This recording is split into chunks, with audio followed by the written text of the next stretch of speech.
Welcome back to the show. I am your host, Mr. B. Thank you very much for joining us. Today, we have a pretty interesting show for you. It's actually in the area of politics.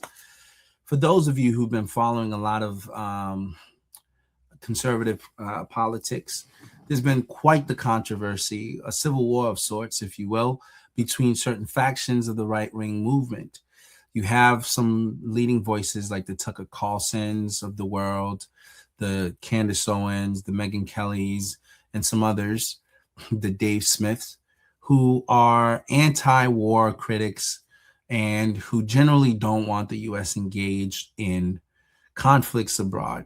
They take the position that America's top priority should be Americans, i.e. the America First principle. On the flip side of that argument, like the Ben Shapiro's and others, and Mark Levin's and some of those guys, the Ted Cruz's, and even the Lindsey Graham types, these people are viewed more as neocons, and they tend to think that America needs to always stand behind their allies, and therefore we should involve ourselves in all foreign wars that America's allies get themselves involved in. So when NATO had a problem with Russia and saw Ukraine as a proxy to fight that conflict, they went ahead and they thought that we should go face first into that conflict and essentially fight these foreign wars. Now, the person at the head of a lot of this controversy has been the leader of Israel as of late. And apparently he had a sit-down conversation because a lot of people either support what the ambitions of Israel are, or some people question what those ambitions are. And again, depending on what side is what, this man tends to be at the center of the conversation. So what better but to hear from the man himself, right? And he just recently did an interview with Major over at 60 Minutes. And I thought it'd be important to share the interview just to hear it from the man himself, who is at the center of the controversy, and leave it to the viewers to make their own decisions as to which side they think is the right side to stand on. But I didn't want to formulate judgment unless I actually heard from the man himself. So without any further ado, let's jump right into this conversation with Benjamin Netanyahu. Mr. Prime Minister, good to see you. Good to be with you. Is the war with Iran over? And if it isn't, who will decide when it is? I think it accomplished a great deal, but it's not over because there's still nuclear material, enriched uranium that has to be taken out of Iran. There's still enrichment sites that have to be dismantled. There's still proxies that Iran supports. There are ballistic missiles that they still want to produce.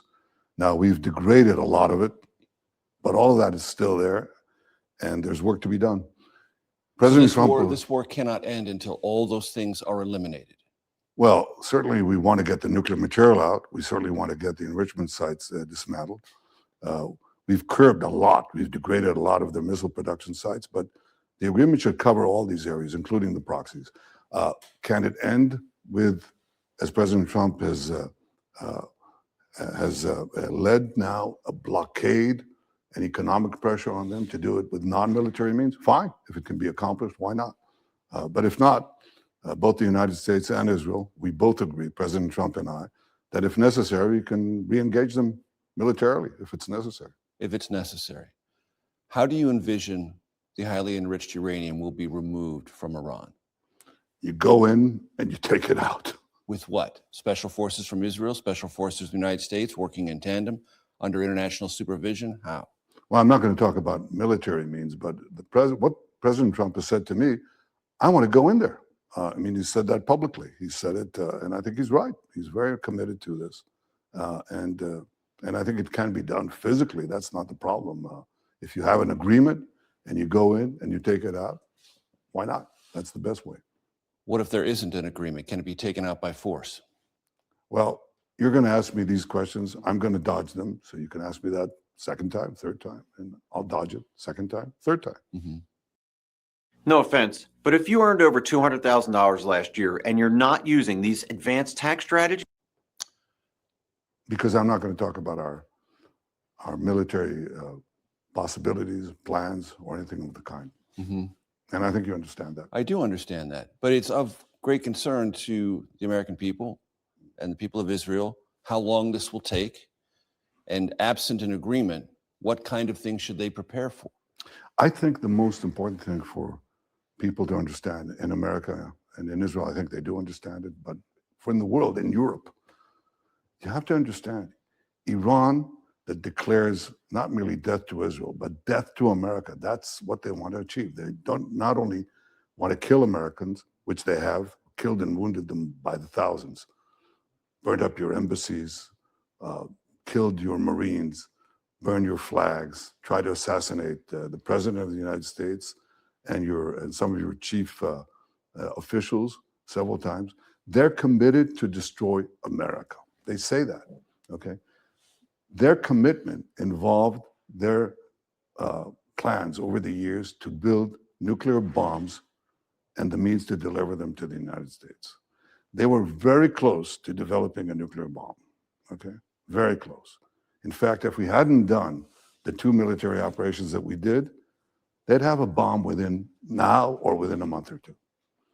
Now, you don't want a fanatic regime like that hates America, that has no compunction of murdering its own citizen, murdering and wounding tens of thousands of its own citizens. You don't want them to have nuclear weapons. That's what prompted President Trump and me to go out and stop them, prevent them from having them. And I'm just trying to get at how long is it going to take to achieve that aim? I'm not going to give a timetable to it, but I'm going to say that's a terrifically important mission because you don't want Iran to have ballistic missiles to reach any city in the United States with nuclear warheads because no American would be safe. And I think President Trump understood that from the start. I know that he understood that from years of discussion with this.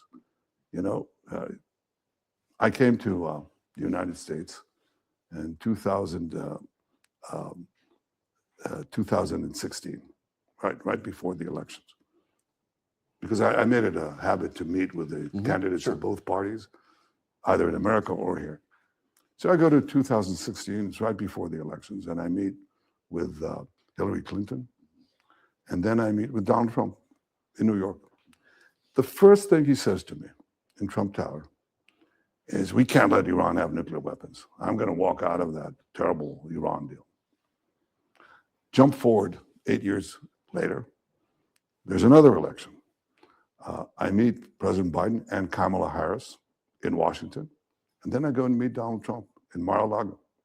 And the first thing he says to me, even before I sit down, he says, you know, Bibi, we cannot let Iran have nuclear weapons. I'm not going to let it happen. So he's infused with this mission. What do you think changed from the first term to the second term? Because it was a phrase he spoke to you in 2016. It's action he took with your government now. Well, I think in the first term, he believed, as did I, that we could enforce sanctions, a sanctions regime, which he did, and basically bring Iran to... its knees, which is a phrase he used. Yeah, well, they stopped exporting oil and, it just reduced it completely. He hoped that would work, and it did for a while, but it didn't really stop them. I would say it slowed them down, but it didn't stop them. Then they went back to enrichment.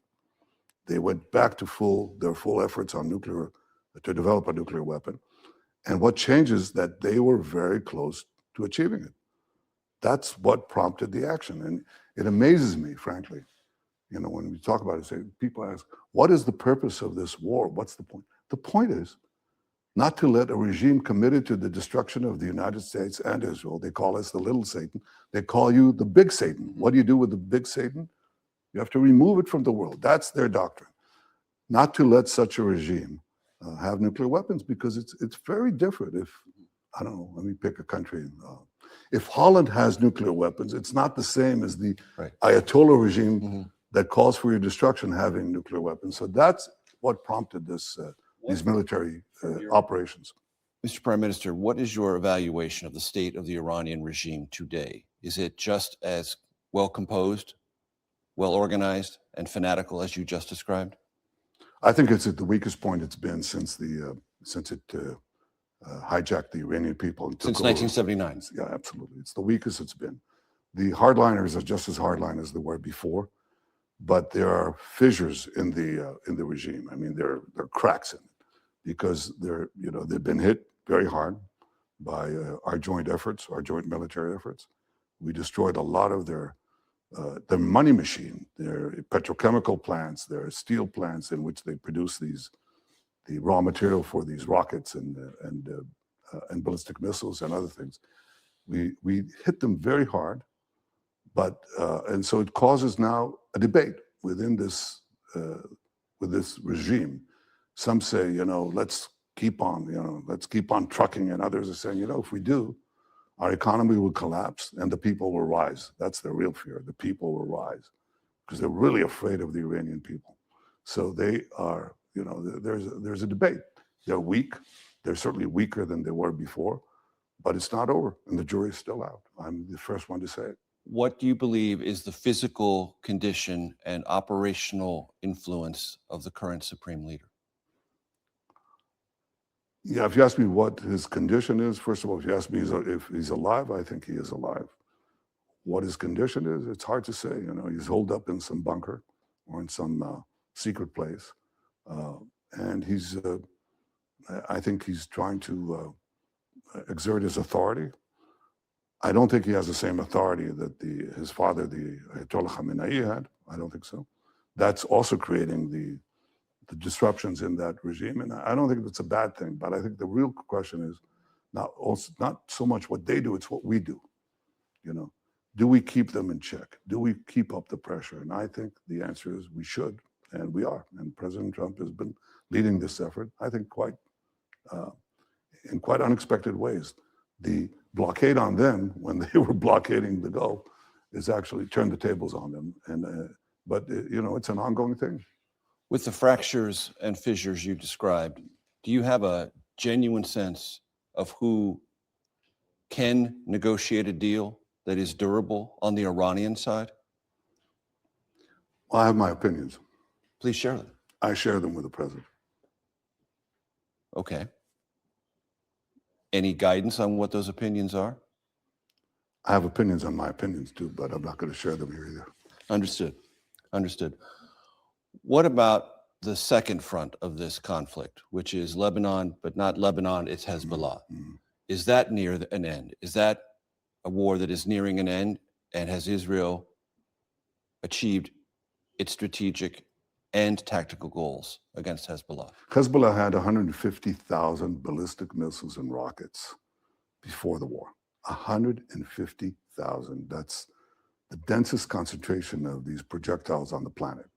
And they were all aimed to destroy our cities, not only to harass the north of the country with rockets, but to destroy our cities, Tel Aviv, Jerusalem, Haifa, you name it, with ballistic missiles that come raining down. Each one has half a ton or a ton of explosives, and they come down. It's like a bus coming down with amazing speed, and the destruction is terrible.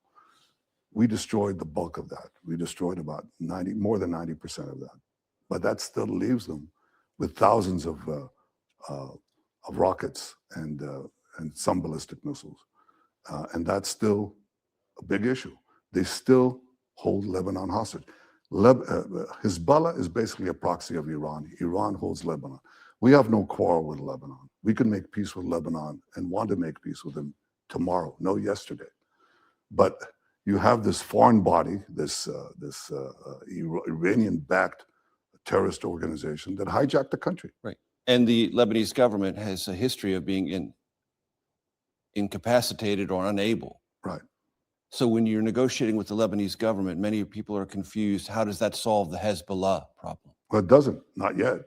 So we've had to go into Lebanon to prevent a repeat of the invasion we had in Gaza. On October 7th, Hamas invaded us, butchered our men, beheaded our men, raped our women, and then killed them, burnt our babies, did the worst massacre against the Jewish people since the Holocaust. And guess what? On the other border, Hezbollah from Lebanon was planning to do even more. They had 5,000 Redwan Force terrorists ready to invade the Galilee. So we pushed them back. We've got a security belt now that prevents them from doing that or shooting anti-tank missiles into our kitchens, into our living rooms. But it's not over yet. We still have missiles. We have drones, killer drones. We have to deal with it. Now, let me tell you, the Lebanese would like us to do that. Many, they talk. Eradicate Hezbollah. Oh yeah, because they want freedom. Who would want a country to be taken over by these killers, these murderers? Of course they want to be free, but they've not shown yet the capacity to fight them.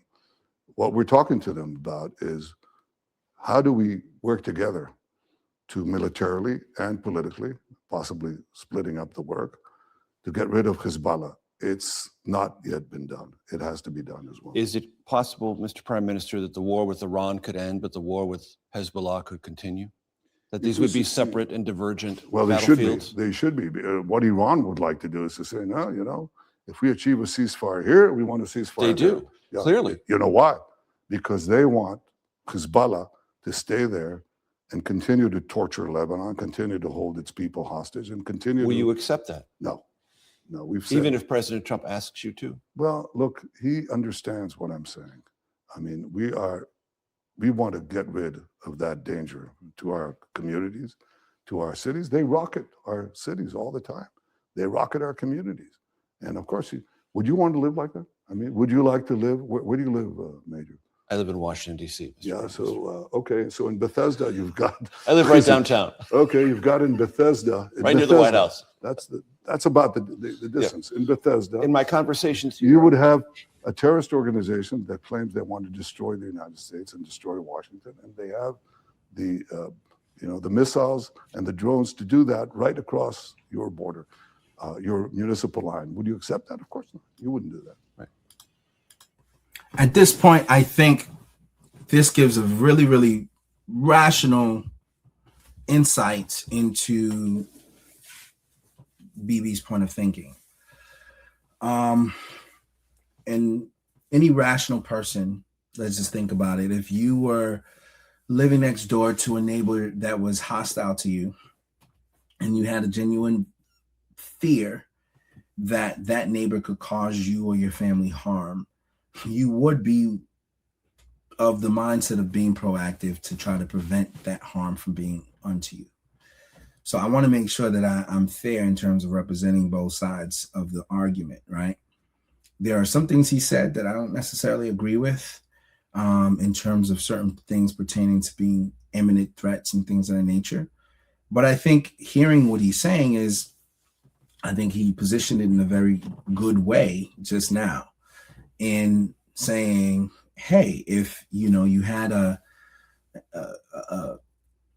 organization that has bombed you in the past, right, or has means you harm, and they live next door to you and they pose a threat to you, would you be proactive or would you stay in a position to be reactive? And I think, in Israel's defense, there is a point where they feel surrounded by a lot of people who don't necessarily view them highly and who may not necessarily want to have friendly terms with them. And so when you're surrounded by your enemies, naturally someone would be inclined to want to take actions to stop that.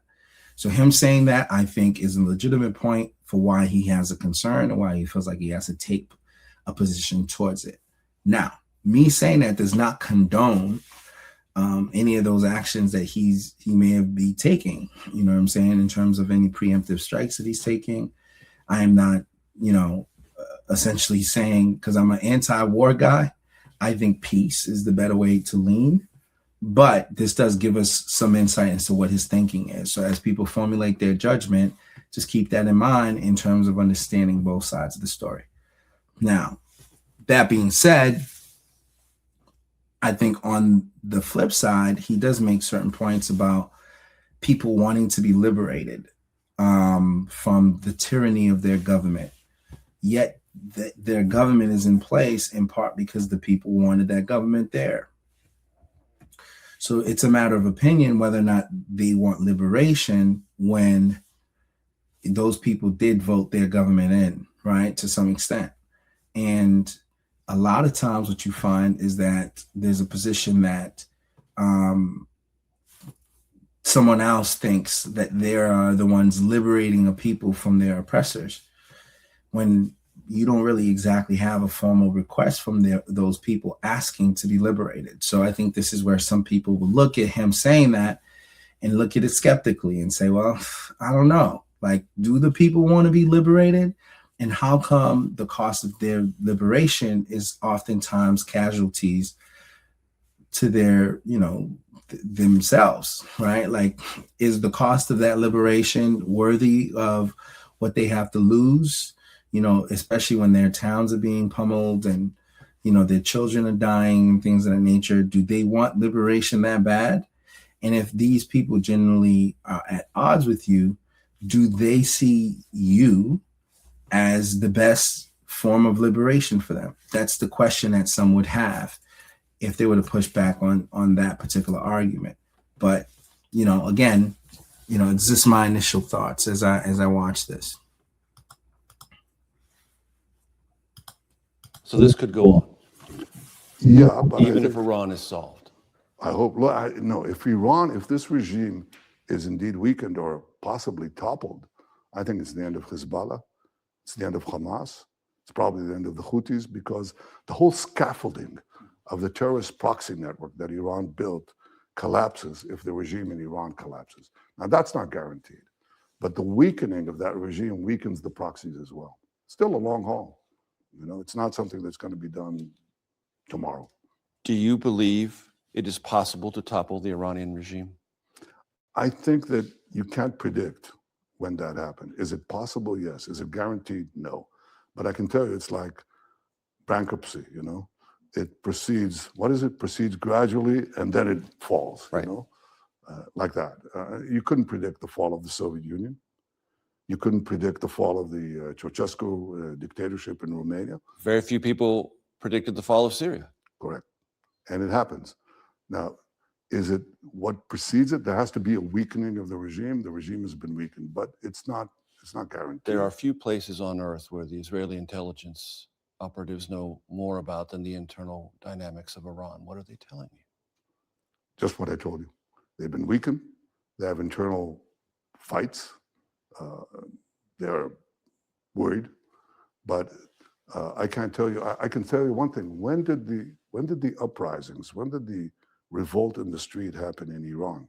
It happened after our first operation, after Rising Lion, after Midnight Hammer, the two names that we have for that. And then they came out to the streets because their economic conditions were bad, were getting worse, but also because they saw that Iran is not this overwhelming, neighborhood bully that nobody could resist. We resisted them. We fought them. Our planes controlled the skies over Tehran, which was unthinkable before that. And then they went onto the streets. They were mauled. They were massacred. They were wounded, maimed by the tens of thousands. And so, that memory has to linger. The memory lingers, and I think it's something else. I think the legitimacy is gone because they understand that it's just brute force that is keeping them. So would that rise up again? Could that happen again? My view is it probably could, but you can't guarantee it. And contrary to what people said, I didn't go to the White House and said to Donald Trump, it's guaranteed it can be done. I said, I didn't really have to tell him. He knew that we were approaching a situation where Iran could produce a nuclear weapon.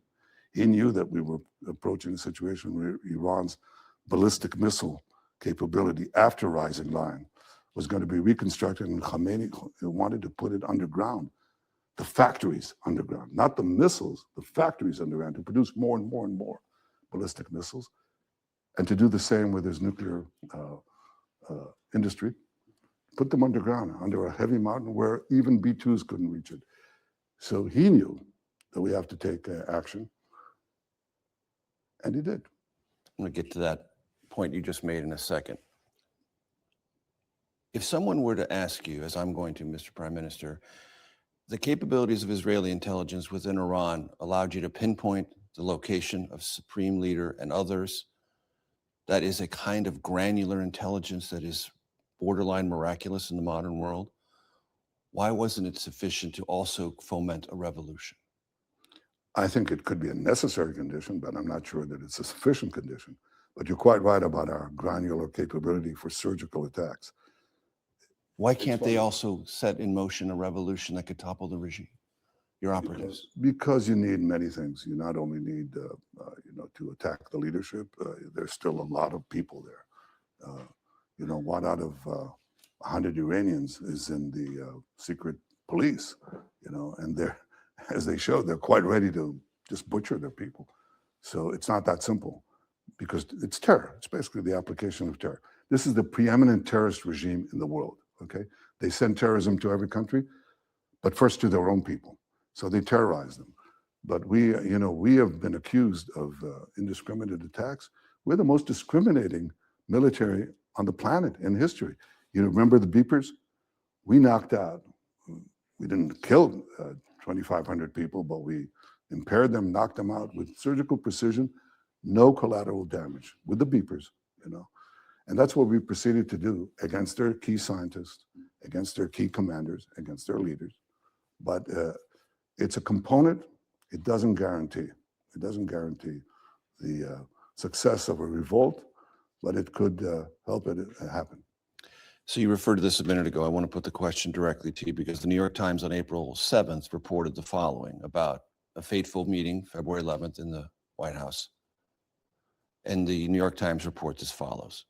Quote, in the Situation Room on February 11th, Mr. Netanyahu made a hard sell, suggesting that Iran was ripe for regime change and expressing the belief that a joint U.S.-Israeli mission could finally bring an end to the Islamic Republic. Is that correct? No, that's actually incorrect, because... In what ways is it incorrect? It's incorrect in the sense that I said, oh, well, it's guaranteed, we can do it, and so on. I didn't say that. We both understood that we have little time to act, because otherwise they'd get nuclear weapons. We both understood that we have little time to act, because otherwise they'll bury underground their ballistic missile capabilities. But while we said that part of the action would be the removal of the leadership and other measures, there was uncertainty. And we said it, all of this,